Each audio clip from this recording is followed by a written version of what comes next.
Welcome to Folio, an actual play podcast about solo and epistolary TTRPGs.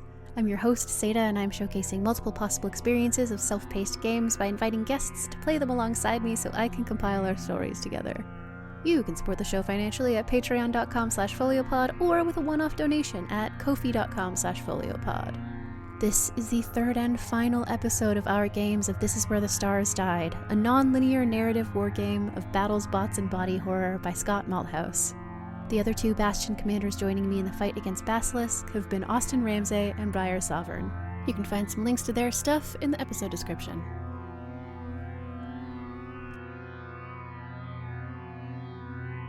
So conflict zone 8. There are 3 conflicts remaining. The 8th conflict. Ooh, I do think I'm past the halfway point. I think I'm going to implement the difficulty alteration.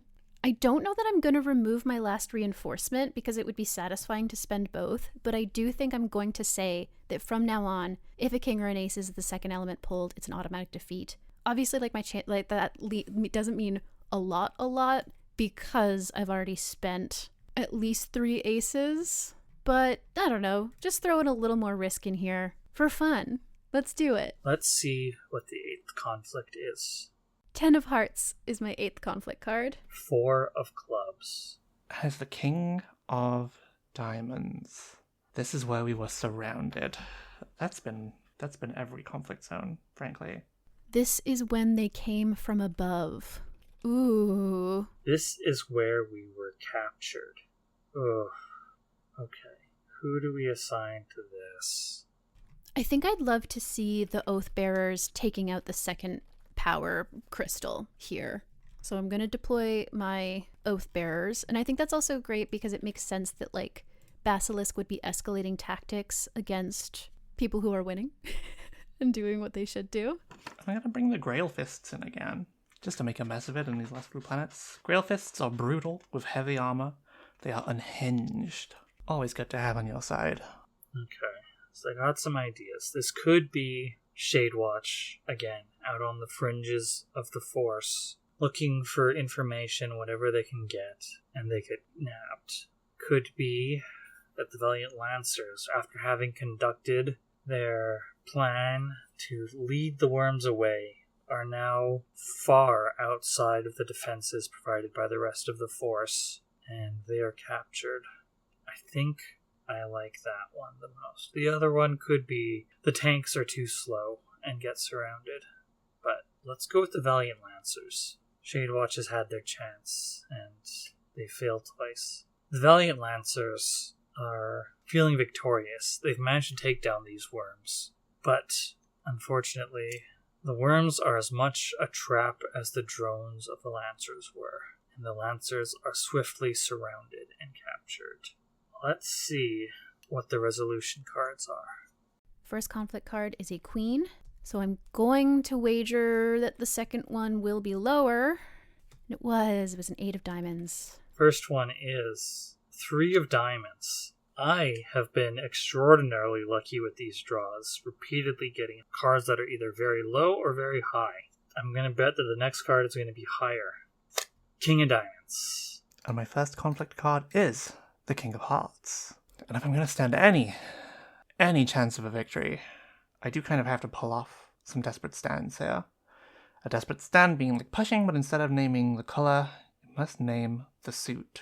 This earns 3 victory points, defeat gains 3 defeat points. It's kind of a Hail Mary, but I'm looking at my board right now. Lower is looking pretty likely. The next card is going to be lower, so I think I'm going lower again. 3rd time's the charm, so I'm going to go lower. I'm feeling good about that. Lower has literally never failed me. I'm feeling pretty confident about lower on this one. I'm going to go lower. Lower has never failed me once. So, the odds are with me there. And the numbers look good. We have a pretty decent mix of black and red cards on deck, but very few hearts overall. So I'm going to say lower, I'm going to say red, I'm going to say hearts. I'm going to get 3 victory points as I turn over But I'm feeling good about this. the 9 of Hearts, baby! We're so back, as they say. That's 3 victory points. What are my elements? Queen of Hearts, Annihilate. And an 8 of diamonds. Grief. Cool. Okay. Okay. So, the elements, the 3 of diamonds is notice, and the king of diamonds is chaos. So our elements are King of Hearts, Pilot, and 9 of Hearts, the Truth. We're going to pilot the truth. Okay. Whew. So I do know they're going to take this power crystal out. Yeah. Okay. This is a victory. They take it out. I'm not sure how we're going to take the third one out because the Oath Bearers are annihilated. Or at least enough of them are that it is no longer just like throw them at the third crystal and it will be taken out. It's going to take strategy and careful planning and whatever to take this third one out because this is when they came from above. All of our defenses were focused on the outside of the room, the outside of the base, the doors. And as soon as there's this wet, tearing sound, it occurs to several people simultaneously that it was classic folly to assume that Basilisk is only going to interface with us the way that a standard human would, that they would have to walk to a room and come into it. The roof of this room just opens, almost just like a sphincter, a muscle slurping open. And it doesn't even send in like special troops or anything. It's just meat bombs. They are just like these explosives that can crawl forward on their own, and they do. They're just arms and dynamite and gunpowder dragging themselves forward, falling in limply through the ceiling that opens up, grabbing onto things, grabbing onto ankles, onto people, trying to keep them in place. And they manage to get a lot of them just by sheer numbers. And then they explode. There's chain reactions. One explodes, all of them explode. And it does take the crystal out. But Basilisk is confident that, like, as long as we don't take the third one out, it can rebuild. And so it's worth it. They are just splattered. I'm trying to decide if I want to highlight the grief tag more, or if that is enough. I think the Oathbearers are described as highly focused and relentless, so I don't think that they're the type to be able to... They're not going to be stopped by their grief. It's not going to overwhelm them. They are going to keep moving. But I think that there is a particular horror to whatever this religious order is, the Green Man, as it says they venerate, to having their bodies taken by Basilisk and used for parts. Maybe it's an order that... I don't want it to be like... It's important to me, because of my personal ethics and interests, to not have it be like, ooh, organ donation is scary, or like different ways of interacting with corpses and death are ooky. And so it's like, I think that I would want to lean into like, Oathbearers don't necessarily have a reverence for a dead body, but they have like a ritualistic relationship to it, where it's like when somebody dies, we do specific things with their parts. We consume their organs, we treat their skin in a specific way, we carefully dissolve whatever's left with a chemical concoction, like an aquamation, and then it is placed in a very specific place to honor them. And so there is a specific grief and horror to these people about the idea that their bodies are just being destroyed and used by Basilisk, and especially at this volume.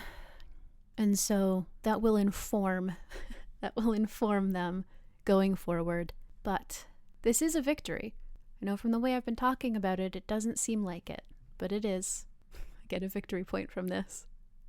That's war, pretty much, I think. Notice chaos. The Lancers are surrounded by a multitude of Basilisk drone gunships. These hovering vehicles outweigh the Lancers by a great deal. They have 4 rotors to provide their flight capabilities, and they have armaments not unlike the Dragon Hawks, missiles and autocannons. They don't carry any transport space, instead reserving that for more firepower and sleeker, more maneuverable frames. But the Lancers notice that their airframes like all airframes, have to make a choice. Do you go for stability, or do you accept instability but gain maneuverability? And this drone design has made the gamble and taken instability and maneuverability, much like the Lancer's vehicles, their skimmer bikes themselves. And so, in spite of being surrounded, the Lancers strike.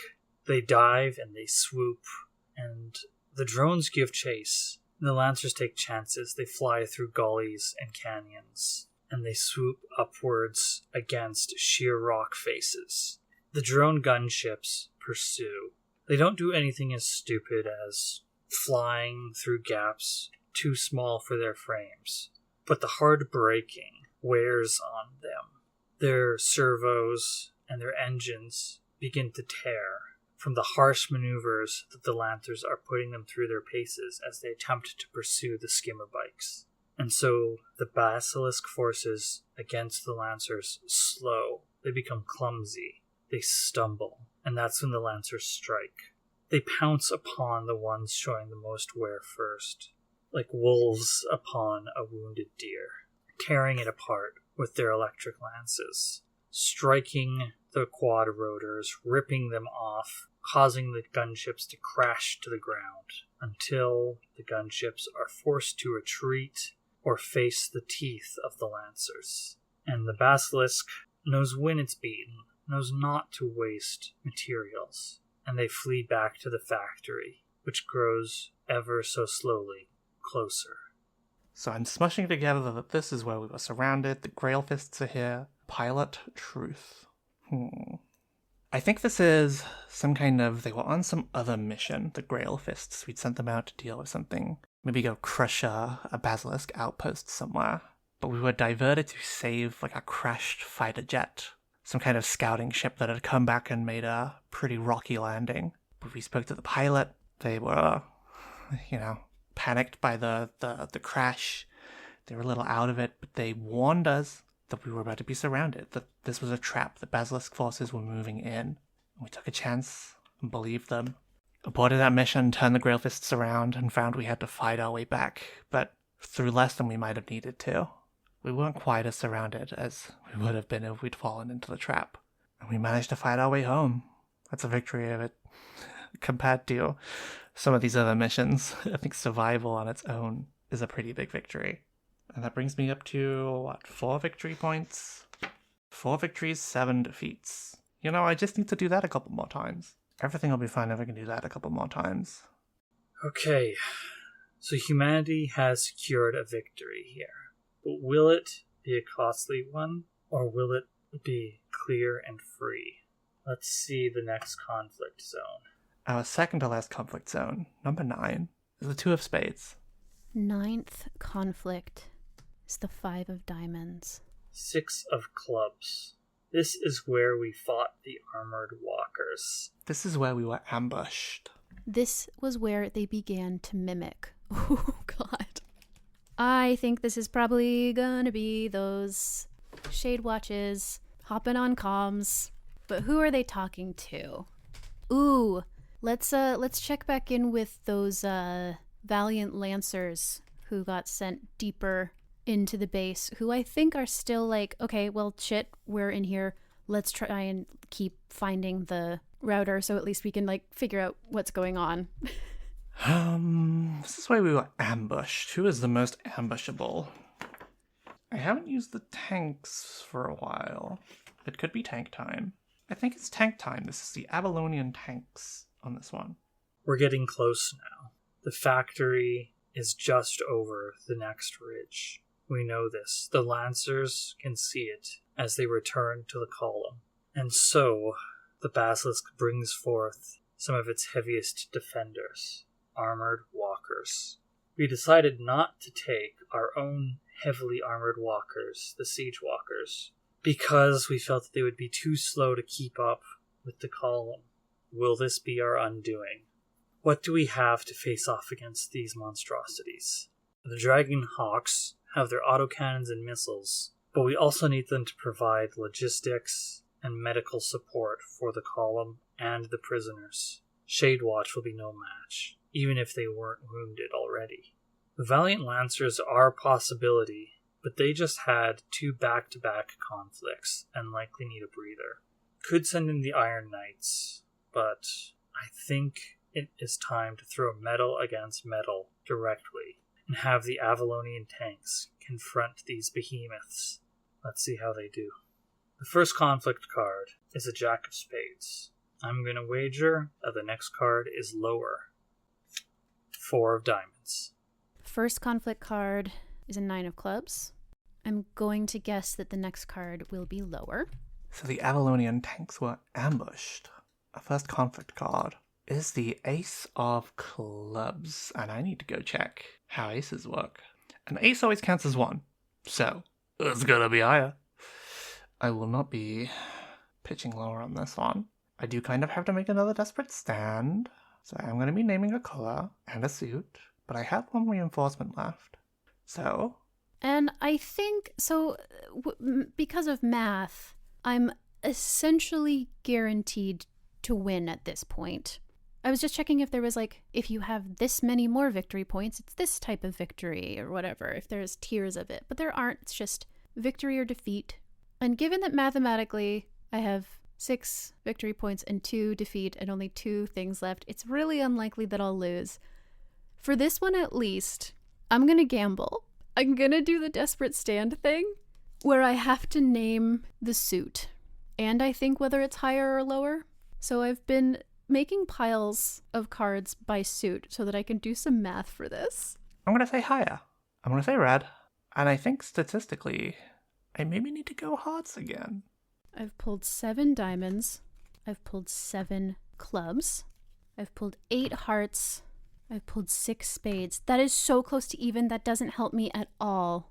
Okay, maybe I'll just push because I'm giving myself homework for no reason anyway. Whatever. I'm going to choose just the middle. Or do I want to just commit to it? Okay, I do think it's going to be lower, and I think it's going to be a black card. So I'm pushing. So it's going to be higher. It's going to be red. It's going to be a heart. Love will save me. Wow. It is a 5 of spades. So it was a king of diamonds, so it's both higher and a red card, and I have the difficulty rule of if a king or an ace is the second element pulled, it's an automatic defeat. Incredible.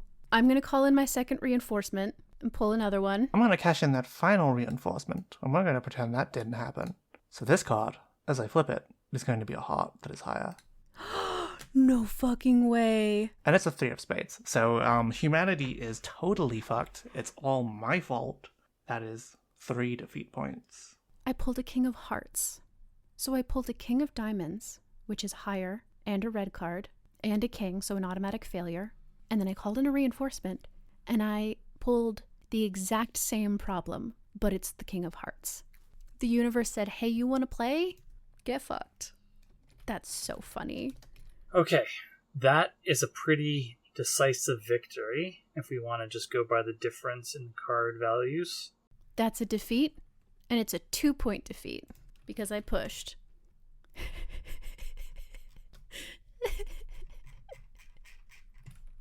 Okay, so 6 victory points, 4 defeat points.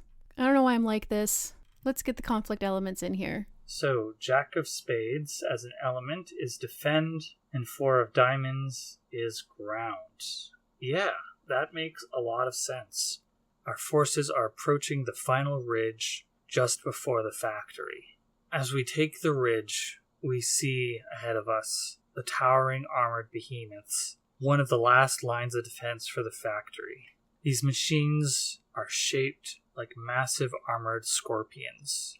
In place of claws, they have autocannons. In place of a stinger tail, powerful plasma throwers. Their legs crush boulders as they step forward.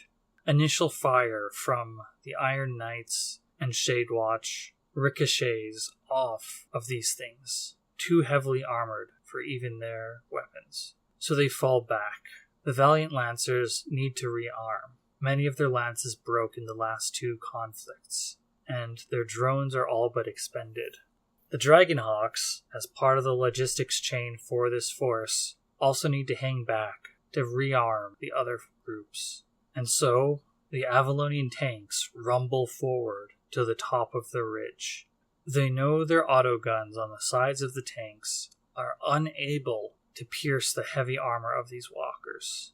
So instead, they set them as point defense cannons. They target the weaponry of the scorpions heading towards them. Not to pierce the weapons or to damage them really, but to knock their aim aside when they attack the tanks. It's not as effective as shooting missiles out of the air, but it can provide the Avalonian tanks glancing blows instead of direct hits when it counts the most. And that allows the tank gunner crews to focus their rockets on the bodies of these armored walkers. They fly through the sky like shooting stars and crash down onto the scorpions like thunderbolts. The first few blows merely rock the basilisk walkers. They stumble, they stagger, but they remain standing and continue their assault, approaching the ridge, hoping to overcome the Avalonian tanks and get at the rest of the force, which is currently resupplying and vulnerable. But the tanks stand their ground and continue their barrage, expending many of their rockets, and the Scorpion's armor begins to crack and shatter and break, and those that stagger stop getting up. They stay down, unable to move. They raise their claws full of cannons pitifully, their stingers twitch and try to aim, and the rockets continue to fall upon them, breaking even those minor remaining movements available to them. And the tanks are victorious. They've broken one of this last line of defense of the factory. It's just ahead. It's so close. They can see individual people. They can see the gears of the factory. Almost. 9 of clubs is repair. The King of Hearts is creature. This is where they began to mimic. Yeah, as I said, I can't believe I pulled 2 kings. It's so funny. 2 red kings. The Shadewatch troops who were taken over hop on the comms. Oh, and so it is the Shadewatch troops, but I think because they have like the Valiant Lancers who they took over in the initial attack, they're able to like use their voices and like call signs and stuff to just confuse the shit out of the Lancers who are trying to get further into the base. They hop on comms and they just start like giving false directions and doing false flag, like, you know, enemy spotted on the east, whatever, to just send them into a huge amount of confusion. Repair and creature. I think that I'm going to pay those off by saying, like, by instilling all of this confusion, they managed to pull the Lancers into a hull that, like, has an electric field that takes their bikes out. Or, like, the air is thick and it just, like, stalls them out. They can be fixed, but it'll take time. And as they're taking that time, a creature is sent in. The thing I'm imagining here is almost like the way that Daleks look like on the inside of their armor. It's really rare to see them. I think that's true of the basilisks, that like you rarely see. There are like certain just like walking nerve systems almost. You don't see them out a lot because they're vulnerable. So of course they're hiding in bodies and machines. But a few of them lope into this room, and this isn't the whole squadron. You know, there was a lot of confusion, so they got separated. There are Lancers who are like elsewhere in the base, but this entire squadron of Lancers gets taken over. These like weird little nerve system creatures crawl into these stalled bikes and merge the people who are kneeling beside them to repair them just get like merged with the bike, and they create this like bastardized version of what the Valiant Lancers are all about by making this weird bike pilot centaur that I think the electric lances are like stuck through the bike and the rider to just like electrify the entire thing. Fast flying electric lances. It's all of those things, but it's now mushed together, and they're just going to be sent to try and take out some of the other ones who are in the base. I'm so mean. I'm so mean. Why did I do that? I could have just taken an easy victory. Though in that case, I would have lost anyway because of the king. But I would have, I'm like this. I'm just like this. There's nothing to be done about it. Oh, this must have been bad. Let's check our elements. Ace of clubs. Wait, that's the wrong thing. Ace of clubs. Reveal. 3 of spades. Weapon.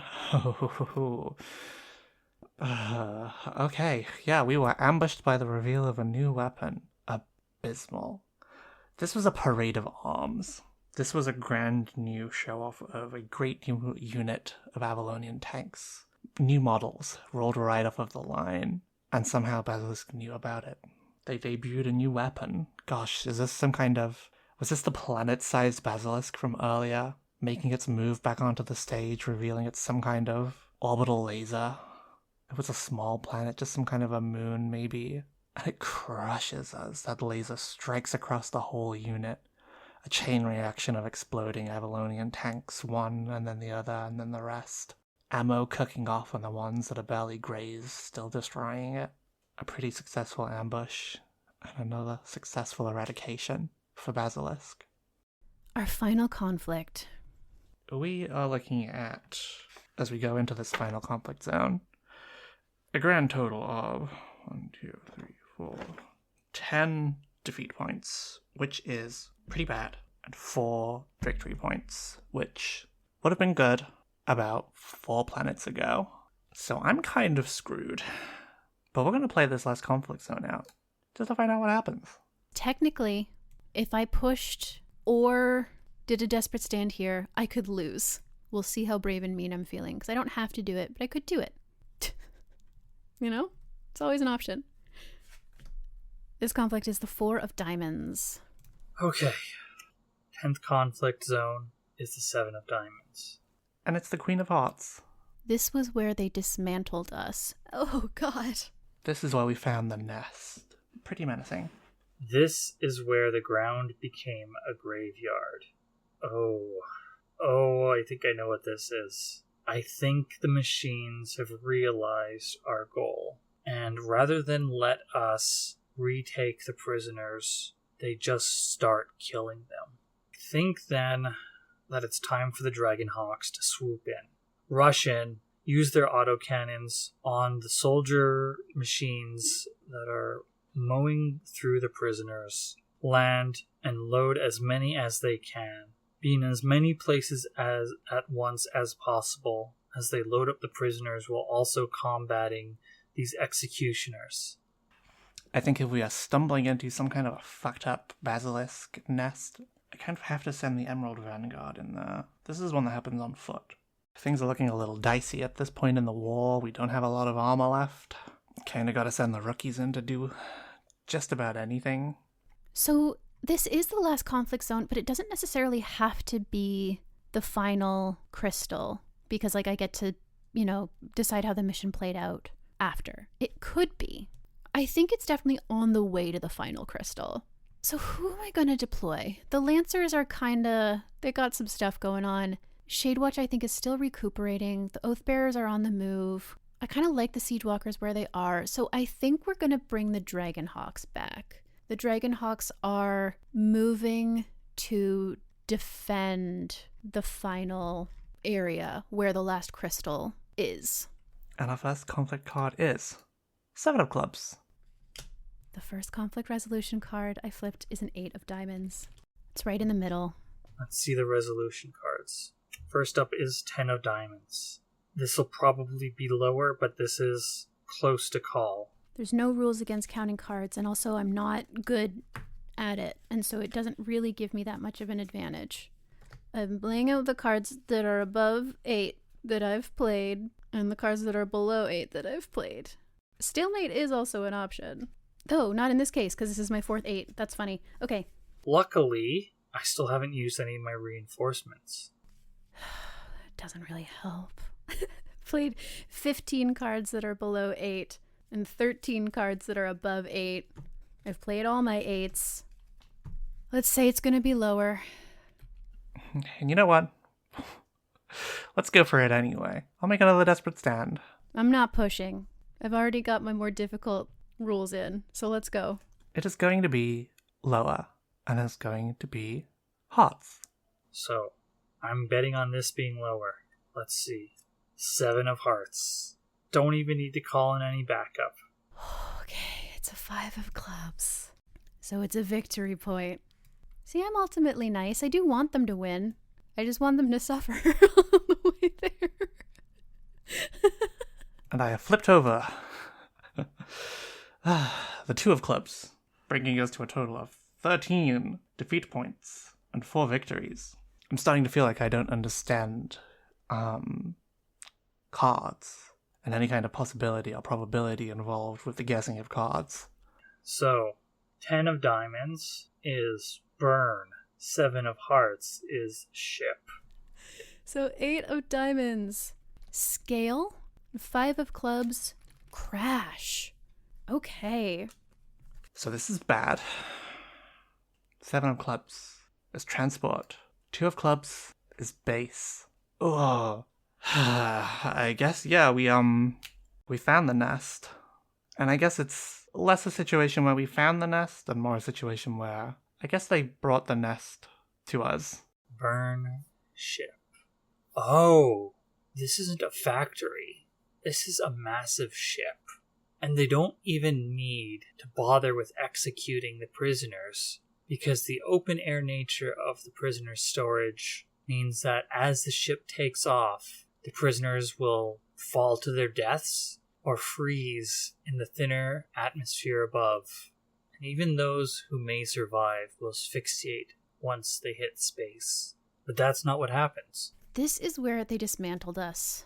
And who was it I was sending in? I was sending in the Dragon Hawks. Scale and crash. I think the dismantling is the Dragon Hawk ship that's in the lead hits an invisible force field, and the metal just starts peeling away from the ship. Alarms go off like crazy, and it's just peeling up like a sunburn. And it does indeed crash. That's a pretty easy conflict card tag to sort of pay off. And the other hawks stop. The Dragon Hawks realize this. They've managed to load on some of the prisoners as the ship begins taking off. Being a crew of pilots and gunnery crews, they recognize what is about to happen. They feel the familiar rumble of engines warming up, preparing to lift off, and they refuse to let that happen. They see the smokestack. It's a vulnerability. It's been a pain in their asses this whole time, blocking sensors and communications to anywhere else not under the umbrella of this smog. But now it will be the basilisk's undoing. We were supposed to be eradicating the basilisk, but we failed at nearly every step. It had been increasing in power, and we could do nothing about it as they bring the nest here. At our final seat of power, Neo Avalon lost mission after lost mission after lost mission. And there's no one left to stop them. The Dragon Hawks take off those that are not in the process of loading prisoners, and they make missile run after missile run on the smokestack. The smokestack obviously connects to some kind of engine or incinerator, and if that machine is blocked, it will damage the interior of the factory ship to an impossible degree, and so they make it crumble. They batter it. The missiles are not particularly effective. The smokestack, this ship, is armored. It's prepared for space travel, but they're persistent. They unload everything. This is the final assault. They know it. They don't need to hold anything back. All the missiles go out. All the autocannon shells are expended, and they break it. It shatters, and it falls in upon itself. It collapses into the heart of the factory. The dust from the concrete and the steel and whatever other unknown materials that the basilisk uses clog up the machinery within the depths of the factory ship, and a cascade reaction begins. It's happened too fast for the machine to shut itself down. Fires begin spreading throughout the interior of the factory, which causes further cascading damage. Machinery melts. Wiring melts. everything melts. It burns. All the chemicals, all the plastics, all the reclaimed human flesh. It all burns. The Emerald Vanguard are heroes as far as anyone is concerned, but they are rookies. We needed something more, and we're never going to get a chance to develop it. This basilisk will land that colossal, planet-sized basilisk right on our doorstep in some kind of extra fucked up version of the Traveler showing up in Destiny. Only it's not here to sponsor people with fancy magical powers. It is here to convert us. It is here to destroy us. And we can't really stop it at this point. I think the way I'm going to use scale to turn this into a victory is that, like, through experimentation, it becomes obvious that this force field can only target stuff that's big enough. Because, we realized that, the Lancers, for example, on their skimmer bikes, have been going back and forth across this area with no problem. And it's only when we tried to bring in a big ship that something happened. And so it is, a force field that is specifically reactive to either, speed, but maybe just size, literally. Maybe it's that, once it covers a certain, surface area, it starts reacting. Not totally sure. It's hard to say without further study, but it basically just becomes okay, if we send a big ship through here, it'll be destroyed. And so we just have to deploy the troops that are on it, that are being transported, see if the missiles that are on the Dragonhawks are small enough to get through properly. And I think they basically are, or it's the type of thing where the missiles are going fast enough that it doesn't matter that they're being dismantled because they're going to explode anyway. And so it's a little bit more unpredictable, but ultimately can still just the Dragonhawks can be outside of this force field shooting in to help defend, and the troops can be on the ground helping to support. It does mean a lot more of them get taken out. Sorry to them. But this is a victory. They managed to hold this area. The ship manages to rise a couple dozen feet above the ground before it finally gives out, flames erupting from every orifice of this flying building, and it crashes back down into the ground. Some of the prisoners are injured in this rapid descent, but none, or at least very few, die from that crash. The Dragonhawks have already loaded up many of the prisoners.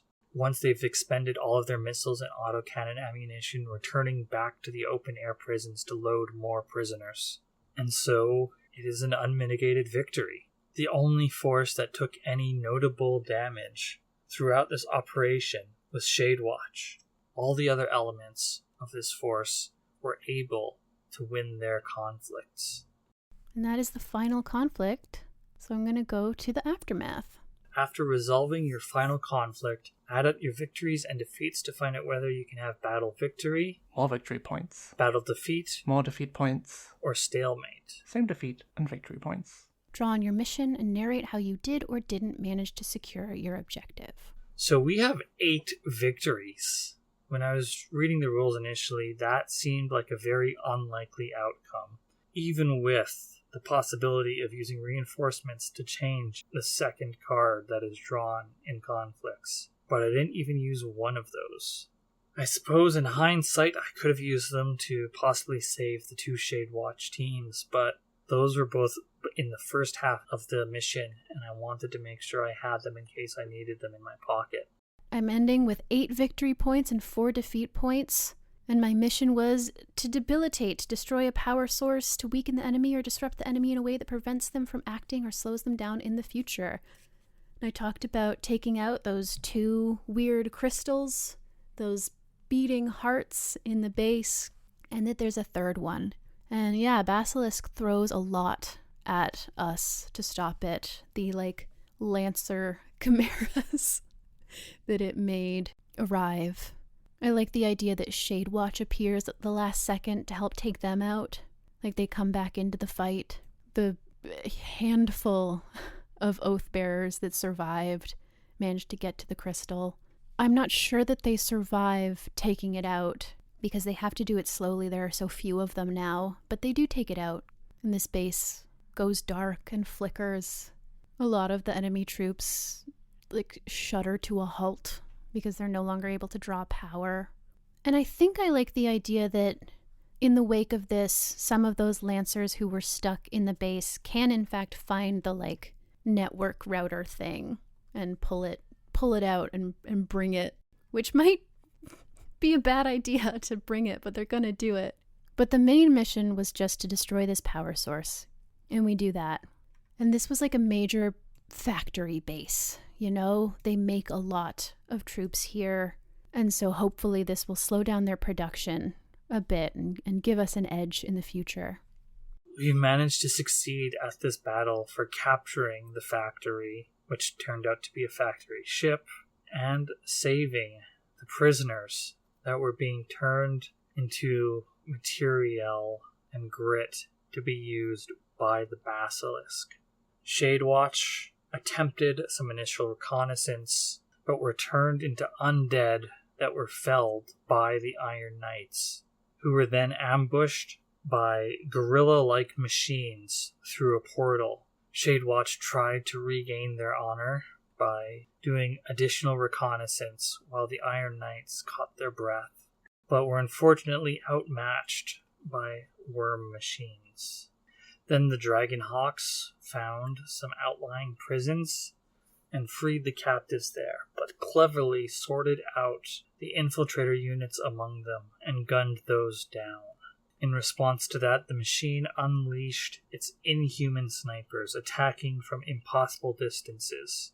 And so the tanks bombarded that area recklessly with rockets, excusing themselves to outlying areas before beginning their attack to avoid causing further damage to the column, with the counter battery failing to do any notable damage to our forces. The basilisk then sent in the worms, which had proven effective against Shadewatch.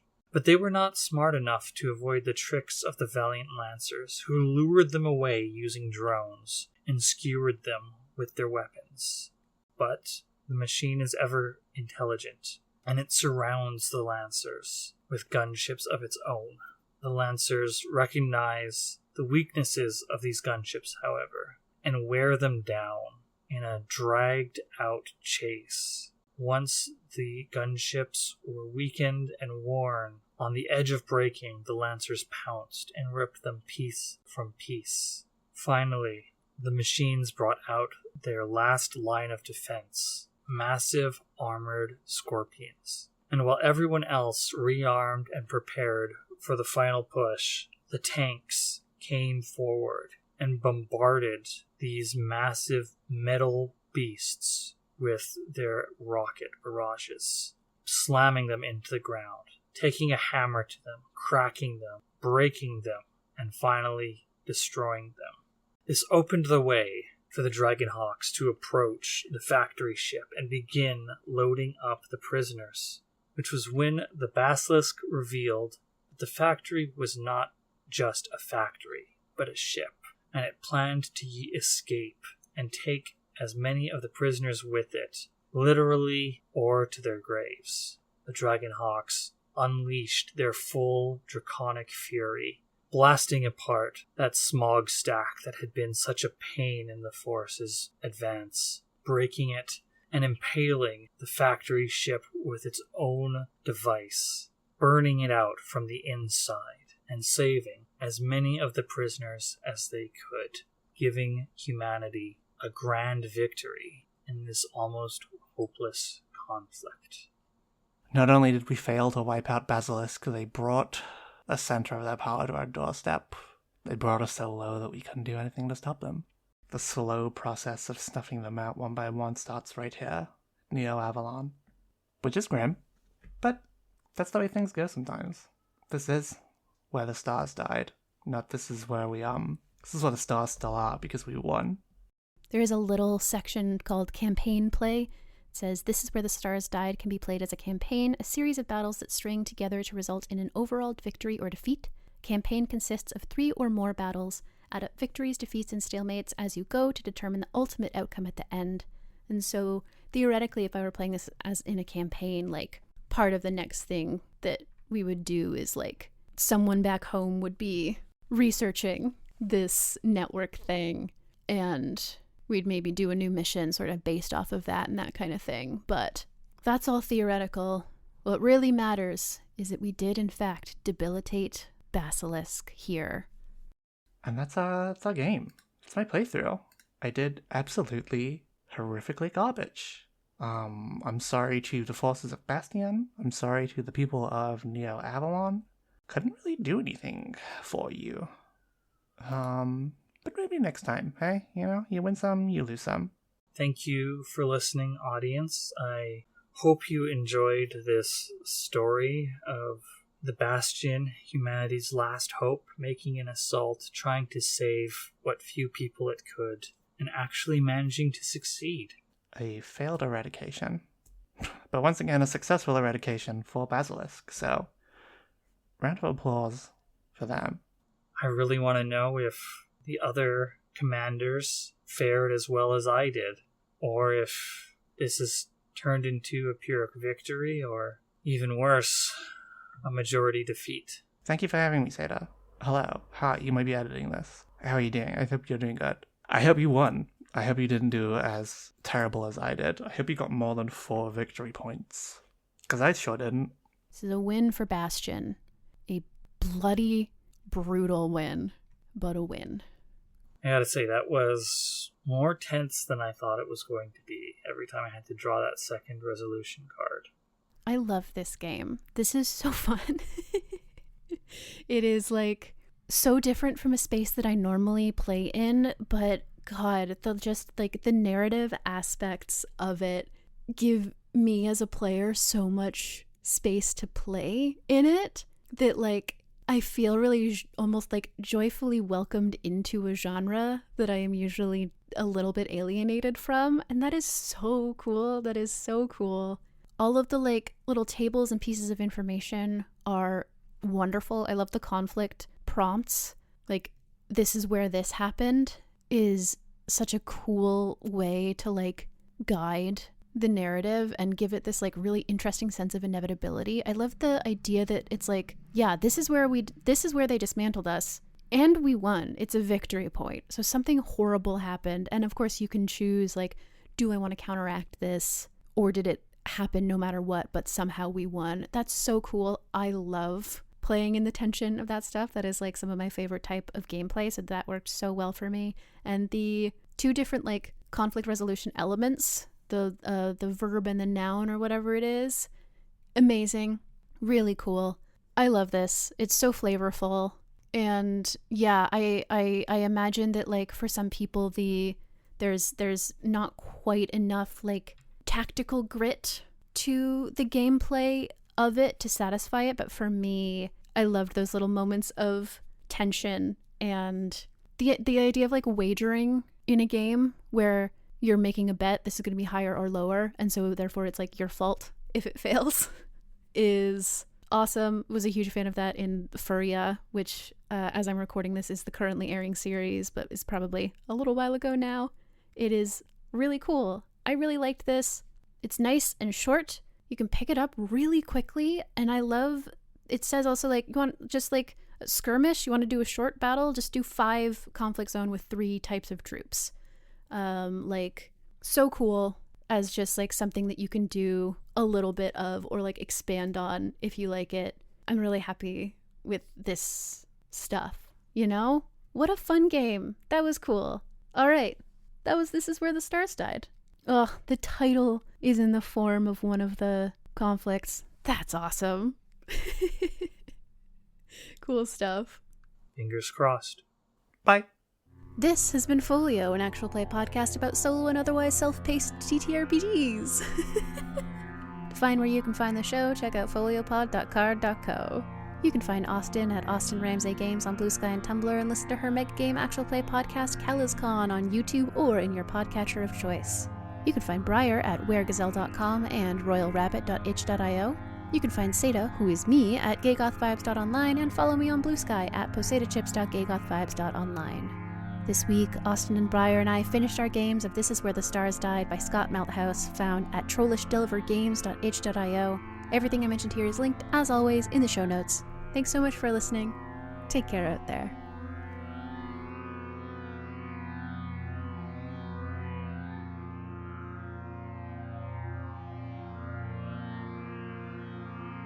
Oh, I forgot to wager. And I saw what it was, so I'm going to shuffle. A 9,